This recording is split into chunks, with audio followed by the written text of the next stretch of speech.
This episode is brought to you by White Cloud Coffee Roasters, where every bean tells a story of adventure and passion. Nestled in the heart of Idaho's mountain wilderness, White Cloud has been mastering the craft of coffee for more than 38 years, bringing the spirit of the outdoors into every cup. Discover the difference in their premium beans, meticulously roasted to capture the essence of the mountains. From robust, full-bodied classics to creative flavored blends, White Cloud coffees are designed for you to appreciate the subtleties of premium coffee. Now, listeners of our podcast can get an exclusive 10% discount.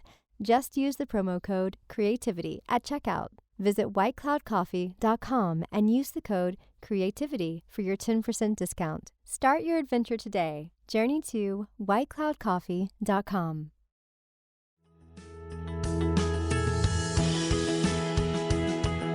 Tap into your most original thinking. Organize your ideas and create the opportunities to launch your creative work.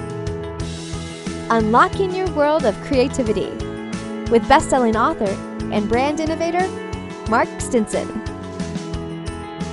Welcome back, friends, to our podcast, Your World of Creativity. And today we're going to talk about a very important topic, internet safety in the home. Now, you'd say, what does creativity have to do with that? First of all, the creativity in all the apps and programs and channels and media that have been really exploding over time, and what the implications are for your safety, for your family's safety. And when we talk about safety, what information we're giving away on ourselves and access to our really personal information. And my guest today is Ben Gillenwater. Mark, thank you very much. Happy to be here on your show. You've got a great perspective on this idea of internet safety, being, of course, a technology expert and former CTO yourself, but also former NSA contractor, entrepreneur in all areas of technology. So let's get into this internet safety in the home. Let's explore what we need to know about what information we're giving away and then how to maybe plug those holes, right? Give us some context about what types of personal information we're really opening the door to. And I use that metaphor quite purposefully. We're opening the door in our home, right? Yes. And it's interesting because if you think about the word safety, probably the first thing that comes to mind is physical safety.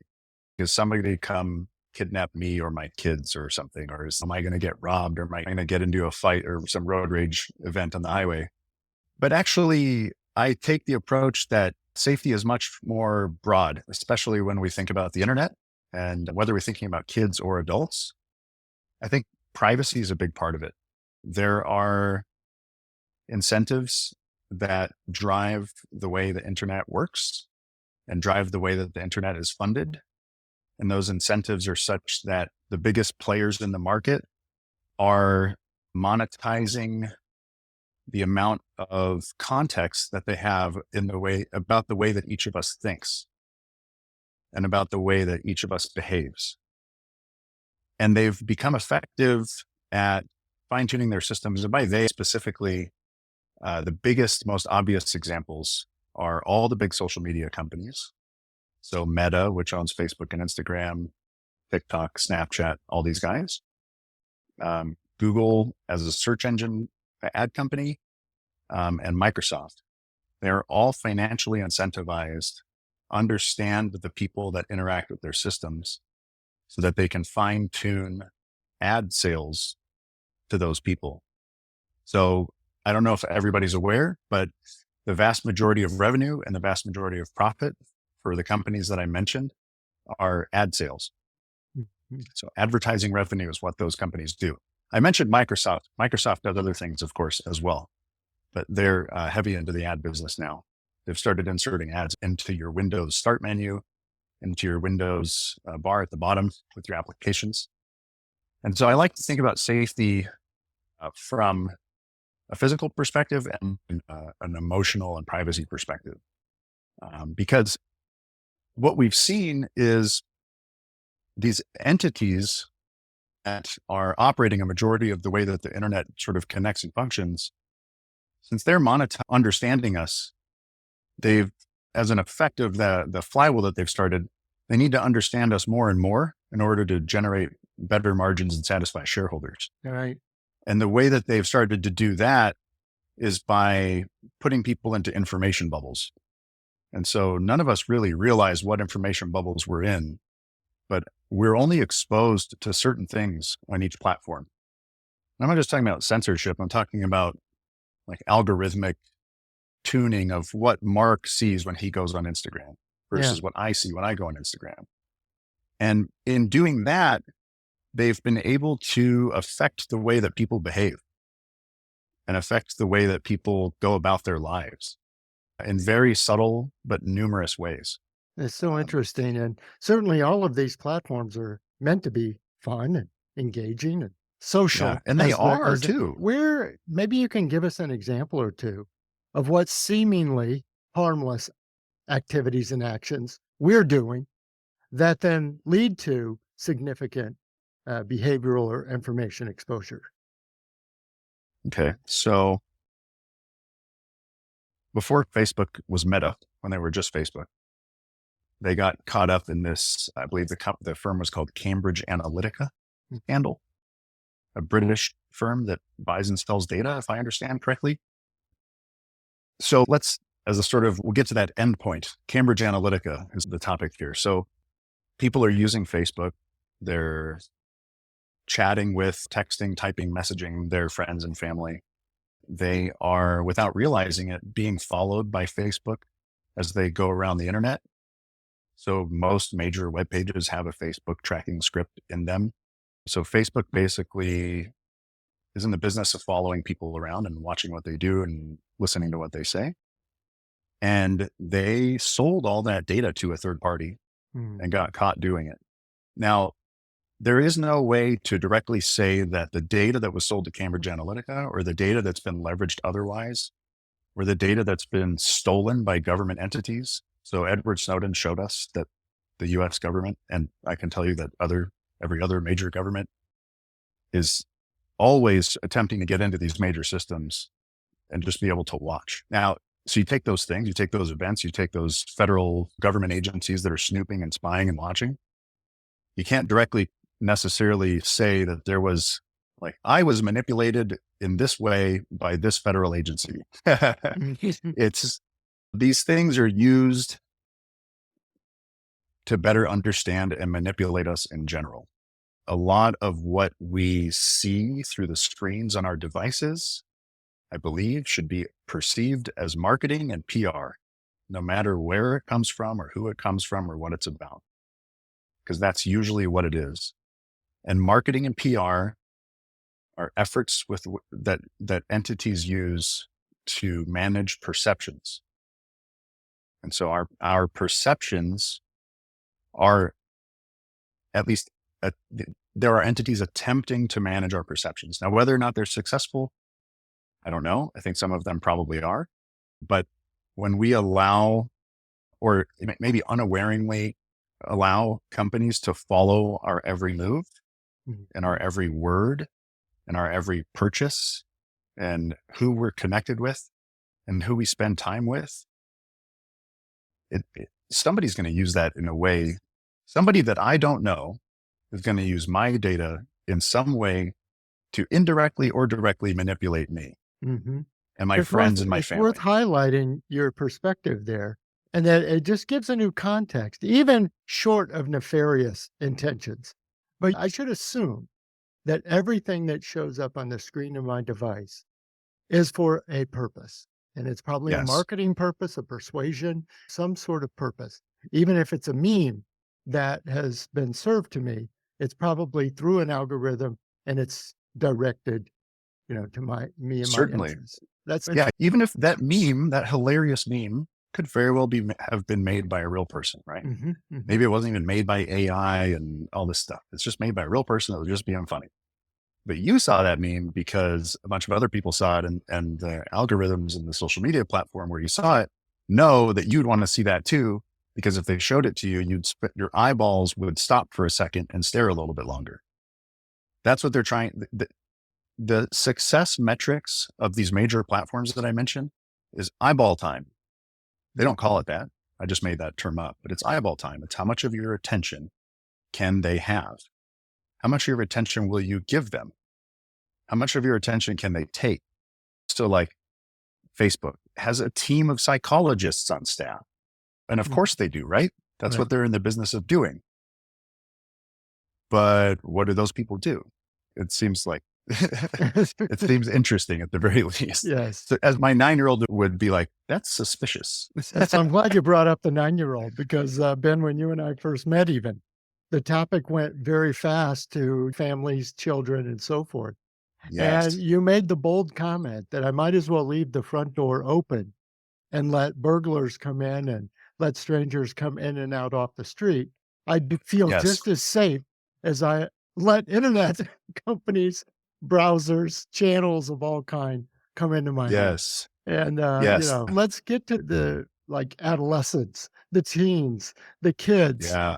and Oh, man. all the channels that say for kids. What Yeah. should we be wary of here? Yeah. I love that idea, by the way, that you mentioned. The line that I have written down in my notes is, you are safer removing the locks in your house than you are giving your kids unfiltered access to the internet. That's going to be in the show notes verbatim. It struck me for sure. When I think about kids specifically, so if we talked about safety, we talked about that including sort of privacy and sort of emotional or mental safety, if you want to say. If we narrow that down to just how does it affect kids and what should we think about when we think about a child using the internet? I think, so that's part of why I mentioned the fact that everything through a screen should be assumed to be marketing or PR. Mm. The thing that troubles me is that, let's say, so if I'll just have to speak from my direct experience with my 9-year-old son. And then I'll preface that the things I'm going to say will be biased to my experience and the way that I might do something or not do something. So I don't know that I could effectively describe the concepts of marketing and PR to my kid. I hope I'm not selling him short there. He's a damn smart kid. But these are these very abstract concepts that, okay, what is marketing and why is it the way it is? And who uses it that way? And what is a corporation? And what is a government agent? What does that mean? And these things, it's so many layers deep into the problem so I think about, okay, if my kid, by the way, he doesn't have any screens. He had an iPad for a little while and that was a mistake. Even though it was tightly controlled, still just, the thing is just the psychological, it just sucked every ounce of his energy every time he was looking at it. So if I try to explain to him that, hey, here's your iPad back. I've unlocked it. You have open access to the internet. Just so you know, everything you should be skeptical of. What is skeptical? And then he's going to ask me, what does skeptical mean? So it's this challenge of how do you expose somebody to a thing that they may not be able to fully grasp all the underlying concepts of, and then expect them to behave in a way that's in their best interests as a child. And so you get into, like you mentioned, adolescents, teenagers. I think at some point, a teenager, the way I look at this topic is at some point, a teenager can begin to understand some of these topics. And so perhaps their risk exposure can increase in line with their understanding of what it is that they're being exposed to. And what's the concept of, what's the saying, Mark? If it's too good to be true, there's a full saying there, but you know what I'm talking about. If it's, listen, kid, if you come across a thing and they're promising you fun stuff in exchange for nothing, it's in exchange for something. It's a free lunch for sure. Yes, that's right. Generally speaking, I approach the topic of kids being exposed to the internet within the context of what does that kid understand, based on how old they are and what their exposure to the world has been thus far. What can they understand with further exposure? And how much risk can they be exposed to in a careful way? Because I feel like one of the challenges of parenting is, like for me, I expose my son to risk that makes me uncomfortable. But I have to do that. I have to let him fall down. If he doesn't fall down, then he doesn't learn how not to fall down. And so then I have to expose him to risk. And at what point do I expose him to the unfiltered internet? I think that's the grand question. But I think So, Well, and even you're I'll saying stop there for a second. if kids can understand, but I'm talking about accepting the terms and conditions. Click. You Gosh. open an app Yeah. and you say, "Are you going to allow such and such company access to all your photos and your location Sure. and your Yeah. everything?" Look, I may not understand what I've just accepted, let alone, Absolutely, man. Yeah. someone in their teens, 20s, 30s, 40s. It doesn't matter at that Yeah, point. It's absolutely. what did I just accept the terms and conditions of? Yes. Dude, that's And exactly it. And I've been doing that my whole life, right? I've of been in course, the we all IT have. world Yeah. since 1995. I've been the guy that people call when they go, dude, I think I clicked the wrong button.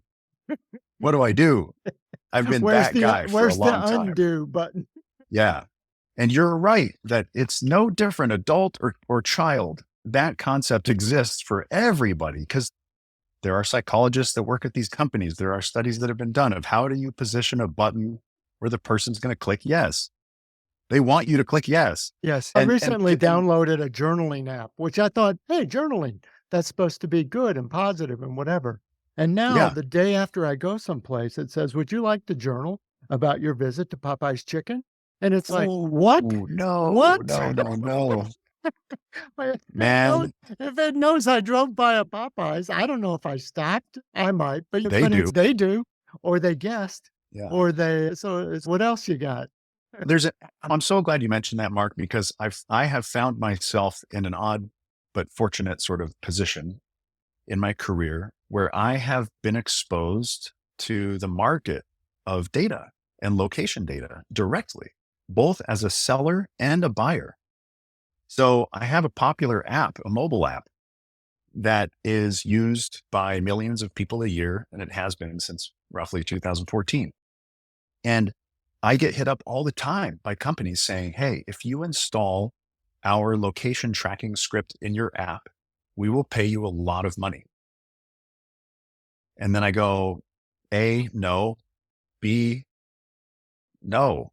Nice. Like what? Can you imagine?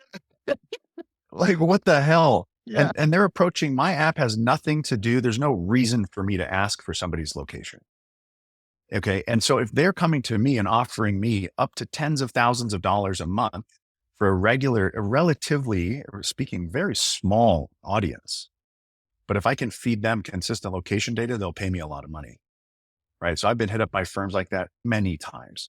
And then I've had discussions with them. I've gotten on the phone with them and be like, so is this really, you guys are collecting location data in the background all the time? And they're like, yeah, that's how when Target places an ad on Facebook, they want to know if somebody went to Target because that's the only way they can measure what's called attribution, which is the person that saw the ad, did they take the coupon or did they follow the call to action and physically walk into the store? How else are you supposed to know that unless you install trackers on people's cell phones? Yes.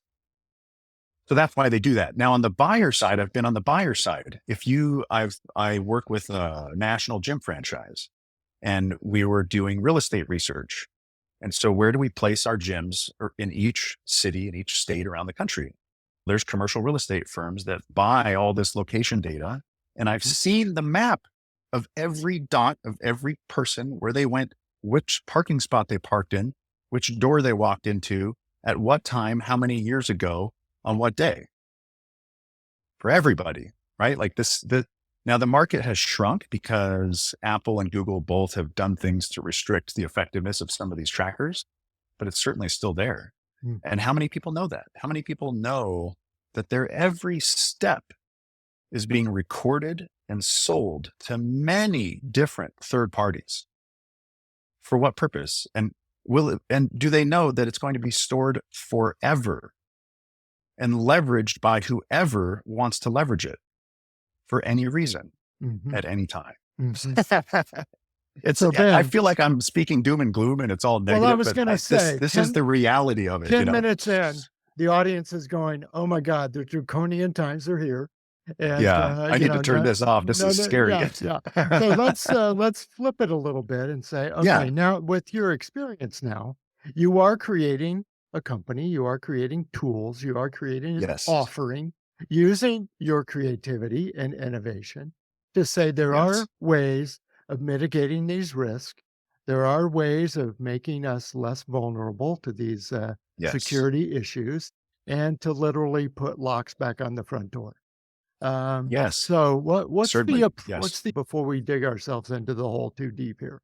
Oh man, thank you because there is, as we dive into that hole, there's stuff that can help us get back out. And actually, if you don't mind, I'll bring up my notes and I'll just run through it with you on a couple things that can be done.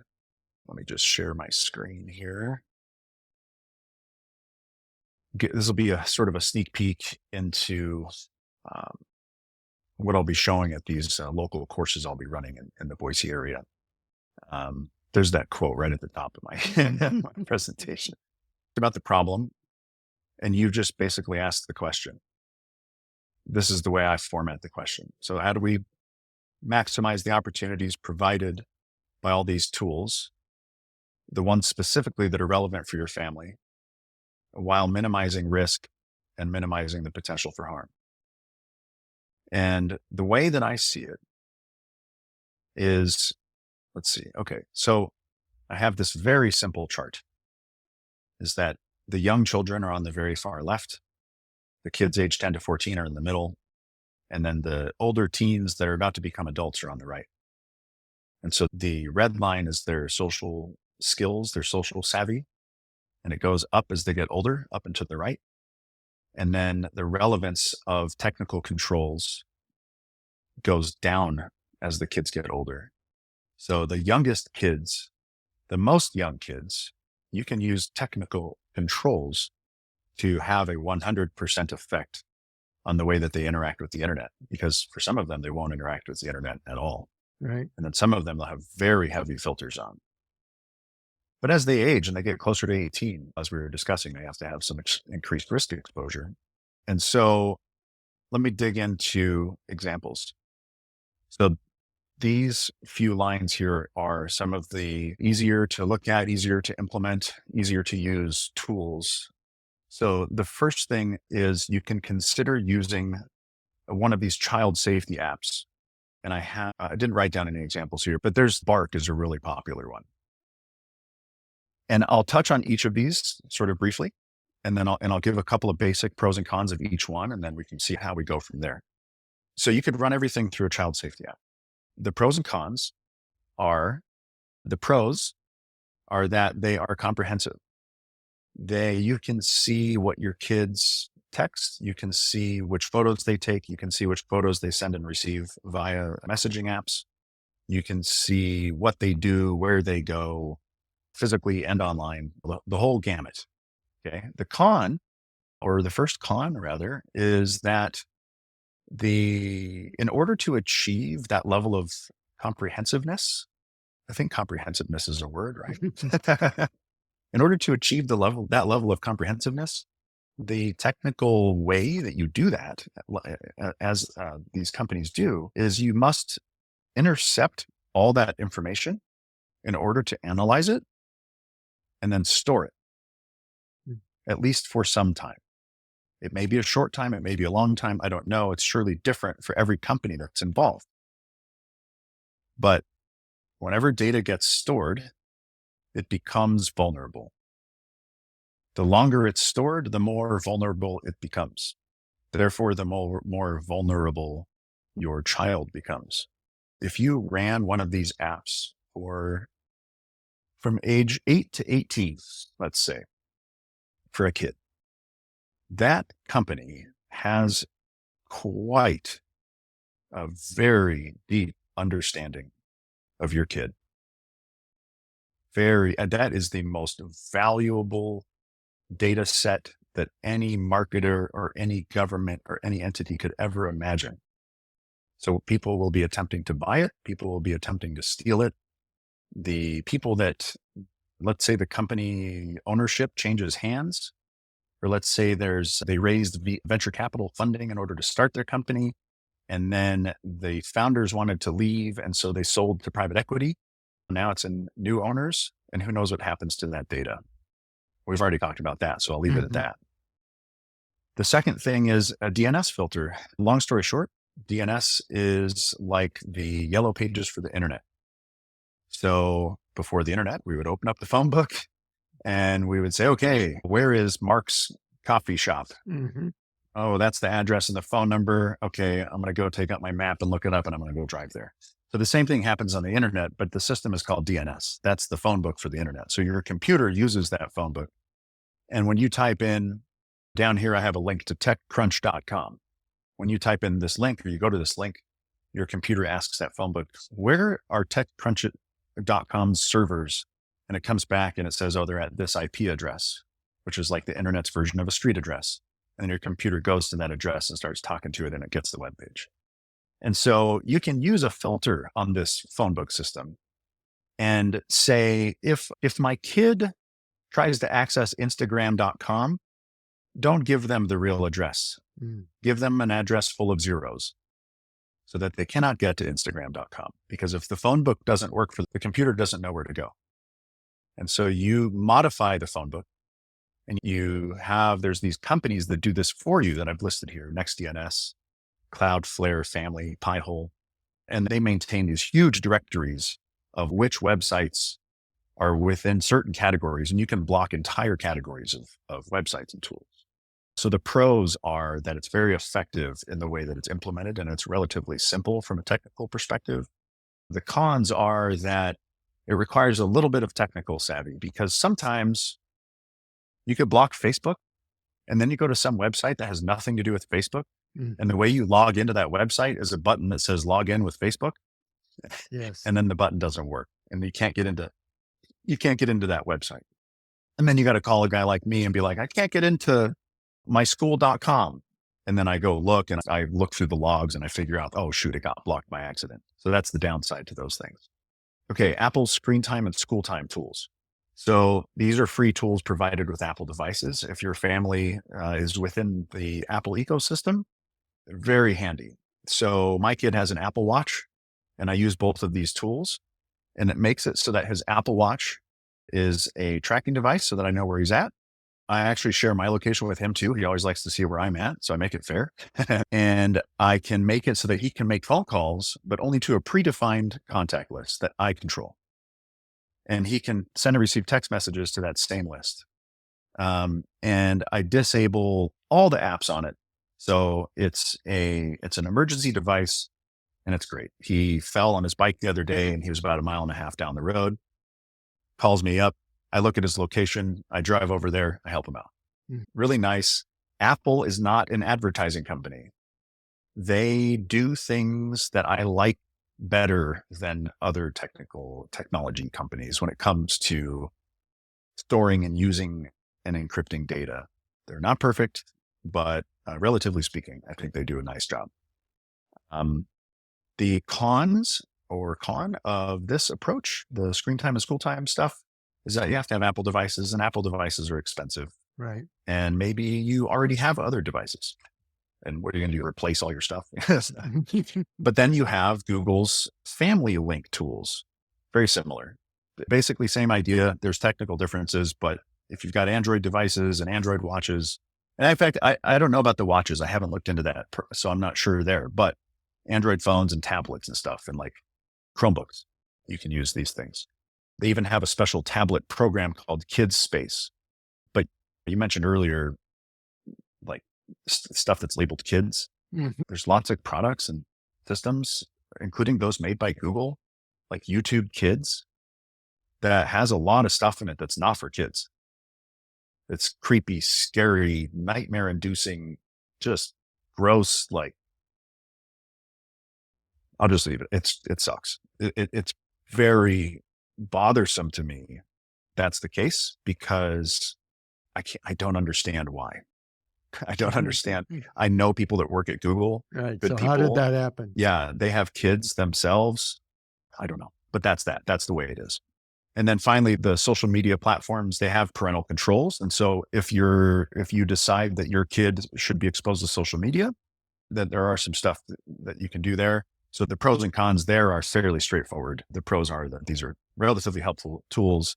The cons are that the social media companies are evil. That's Shut down. Yeah.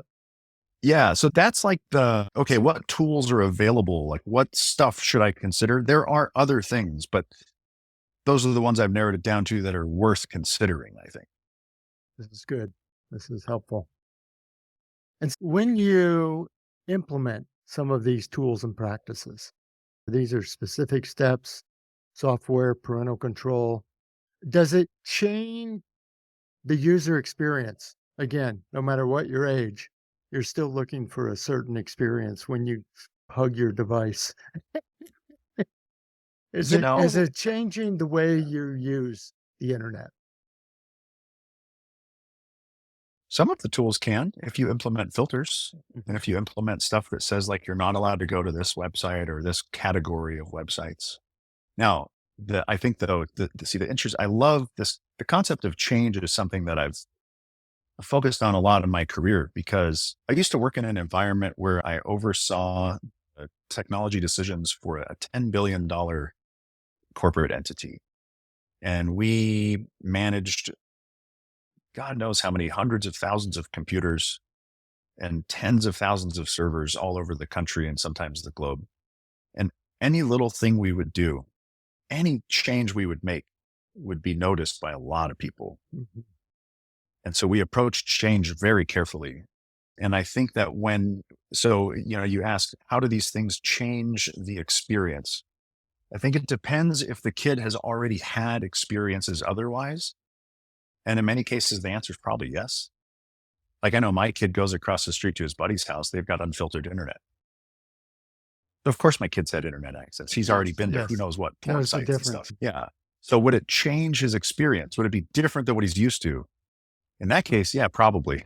But let's say if he hadn't been exposed to it for whatever miracle that would cause that to happen, then I would say no, because if his first experience is such that this whole category of things just don't work and they never have and they never will, in his brain, they just don't work, then I would say no. So I guess it depends. Yes. The landscape of all this internet threat is obviously constantly evolving. You're developing courses and tools to inform us and keep us educated. You mentioned some Yeah. seminars that you want to be doing. How are you Yeah. intending to structure those?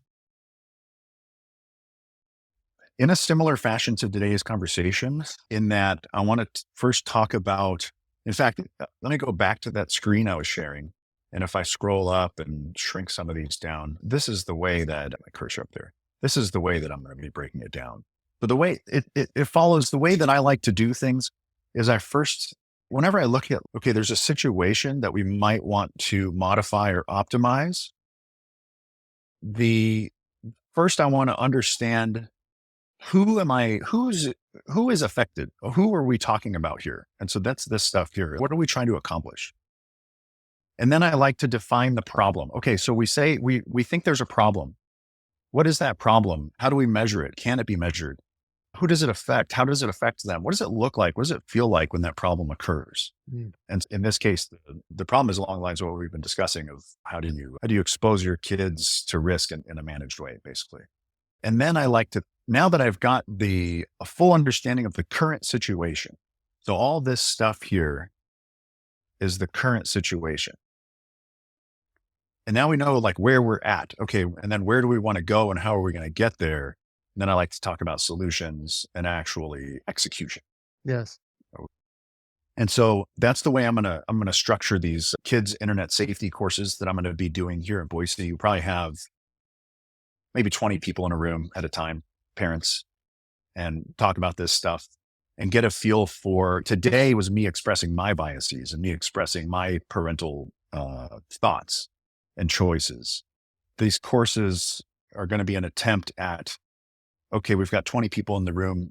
What sort of stark differences do we have here? What other perspectives can we bring in that I can help to perhaps inform of what, because like I said, we're first talk about assess the current situation.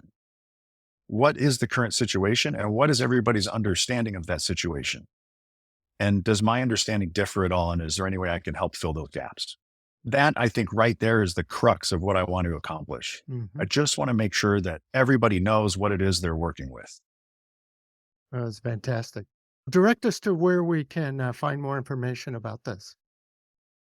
So I'm going to be hosting this on my website called BoiseHomeWiFi.com. So this will be a service that will sit beside a Wi-Fi service that I offer for people who go to people's homes and fix up their Wi-Fi systems. So if you go to BoiseHomeWiFi.com, there'll be a piece at the top that says Kids Internet Safety. And I'll have the Fantastic. information there on how to join my mailing list and how to see if there are any upcoming courses that you could join if you're in the area. Fantastic. I'll be sure to include those links in the show notes. Listeners, my guest has been Ben Gillenwater. And Ben, wow, educational, informational, and a bit cautionary tale, but Indeed. actionable. That's the key. You didn't Yes. just stoke the fires here. You Right. gave us some answers and solutions. Good. Good, man. That's what I want to do. Yes, because conspiracy theories abound. But here's They what's do. happening, and here's what you do about it. That's the equation we need. That's right. Thanks so much for being my guest. It's been a great conversation. All right. Thanks, Mark. Yes. And listeners, come back again next time. It's this kind of invaluable insight about how the creative mind works to solve problems. We can't just say the old problems, they need to be fixed. They were fixed and over and out. It's a constantly evolving world, and we need to keep our creativity well tuned. And that's what our podcast is all about. And of course, we want to thank our sponsor, White Cloud Coffee Roasters. As Ben mentioned, we are meeting today, and we met before at the Eagle Coffee and Bakery, my coffee shop in Eagle, Idaho. We serve White Cloud Coffee, and we appreciate them being a sponsor. You can save 10% on your take-home coffee orders when you order at whitecloudcoffee.com and use the code creativity. So come back again next time. We'll continue our around the world journeys where we talk to creative practitioners about organizing ideas and getting the confidence and the connections to launch our work out into the world. So until next time, I'm Mark Stinson, and we'll keep unlocking your world of creativity. Unlocking Your World of Creativity with best-selling author and brand innovator Mark Stinson. This program was produced by BSB Media, creators of IntelliKey Leadership Stories, Unlocking Your World of Creativity, and thepeaceroom.love.